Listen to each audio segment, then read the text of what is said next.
The mysterious snake in the teacup long ago, in a peaceful little town nestled between green hills and shimmering lakes.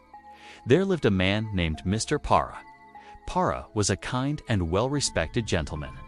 He worked as a scholar, wore neatly folded robes, and always had a fan in his hand. He loved reading books, drinking tea, and chatting with friends. But Mr. Para had one little problem. He worried too much.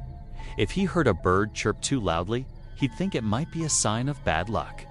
If he sneezed twice in a row, he'd wrap himself in blankets and declare he had the flu. His neighbors often said, "Mr. Para is smart, but he worries like a chicken."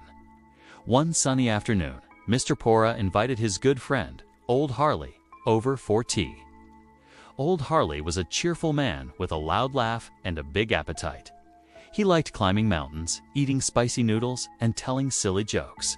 "Paraman," he said, slapping his friend on the back, "you read too many books. Come outside and live a little."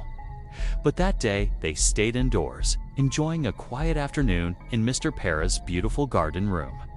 The windows were open, letting in warm sunlight. Gentle breeze carried the scent of blooming flowers. "Let's celebrate our friendship," said Mr. Para happily. "Wait here. I'll bring out my finest teacups." He returned with a special teacup set delicate porcelain with blue dragon patterns and golden rims. It had been a gift from the emperor's cousin. He poured steaming tea into the cups and handed one to Old Harley. "Cheers to good health and long friendship," said Mr. Para, raising his cup. "Cheers," said Old Harley, clinking cups. Mr. Para took a big sip of his tea and froze. His eyes widened. His hands trembled. He gasped, dropped his cup on the table, and shouted, "There's a snake in my teacup."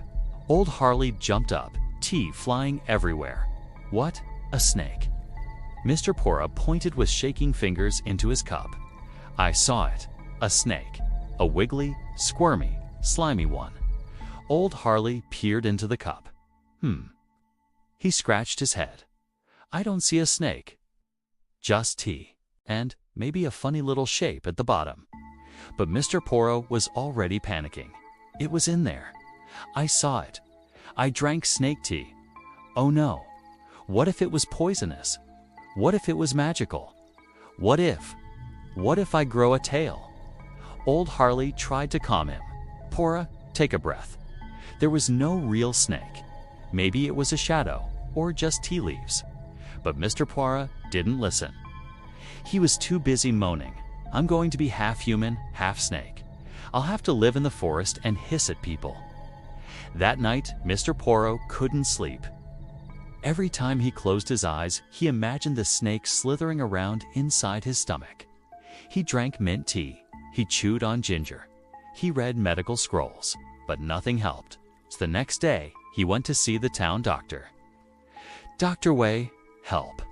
I drank a snake," Mr. Para wailed. Dr. Wei examined him, asked questions, and looked very serious. You say the snake was inside the teacup, and then it disappeared." Mr. Para nodded, eyes wide. Dr. Wei stroked his long beard. "Interesting. You don't have a fever. Your pulse is normal." He leaned in, whispering, "It's not a snake problem. It's a brain problem." "A brain snake?" Mr. Para cried. No. Dr. Wei chuckled. "I think your eyes saw something strange, and your brain played a trick on you. Try not to worry. Come back in 3 days."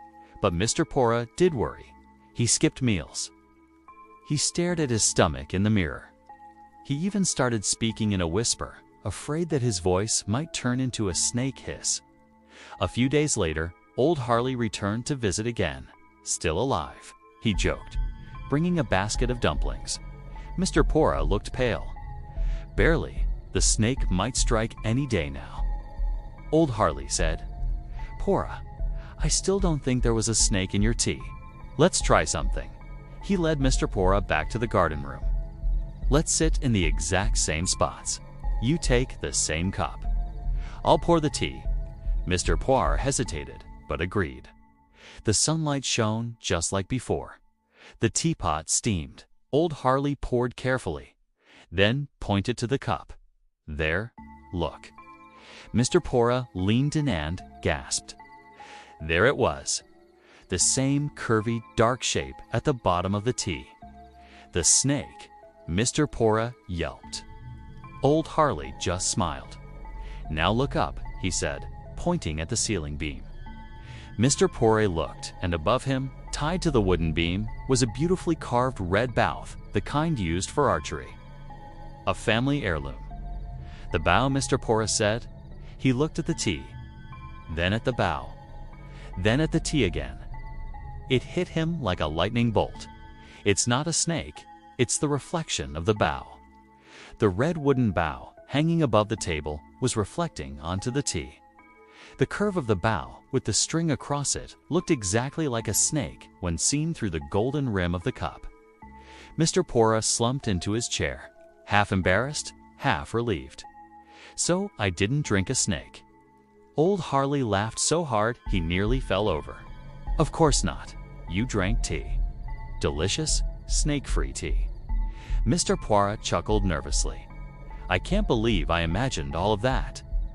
From that day on, Mr. Pora changed a little. He still read books and sipped tea, but he stopped jumping to conclusions. Whenever he felt worried or scared, he reminded himself, sometimes a snake is just a bow's shadow.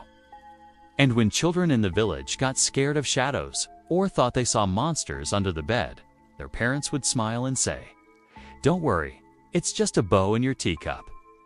Years later, people turned Mr. Pora's silly mistake into a famous story and gave it a name. A bow reflected in a cup, mistaken for a snake, meaning being frightened by something that is not real. So remember, next time you see something scary, pause, breathe, and look again. Does this story remind us someone from a previous story we just talked about not that long ago? Yes, the man from Kingdom Key who worried about the sky might be falling. It makes me wonder. There were so many paranoid people back in the day, and it must be fun to being around with people like that. The end.